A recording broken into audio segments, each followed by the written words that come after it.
बैसखवा सदिया सेठ भइल को गे, सेठ भइल को गे, सेठ भइल को गे। ऐसा तल्ला भरवा लेके चल जैतो गे, ऐसा तल्ला भरवा लेके चल जैतो गे। सुन रे छोड़ा ऐसे मत बोलही रे, ऐसे मत बोलही रे। प्यारे तोरे से करो यू आग में मत झोलही रे, प्यारे तोरे से करो यू आग में मत झोलही रे। रिकॉर्डेड बाय गुनगुन स्टूडियो गया।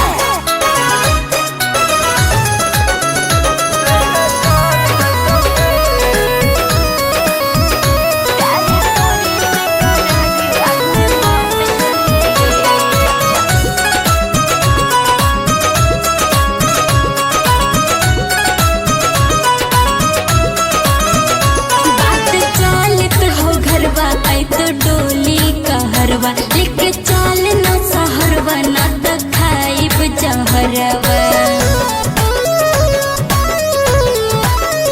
बत चल दे घरवा टेंशन नाही ले अरवा, हक चल सहरवा ले मौसनवा के हरवा। चढ़त बैसखवा सदिया सेठ भइल को गे, सेठ भइल को गे। ऐसा तल्ला भरवा लेके चल जैतो गे, ऐसा तल्ला भरवा लेके चल जैतो गे।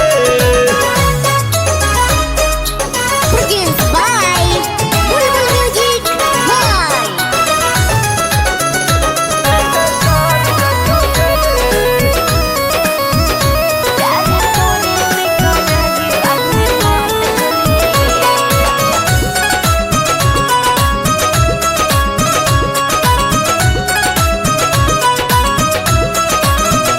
मोरे बिना न सजन तोरे संगे रहबो हम, सुख से जिंदगी बीतेबो नाही करबो तोरा तंग।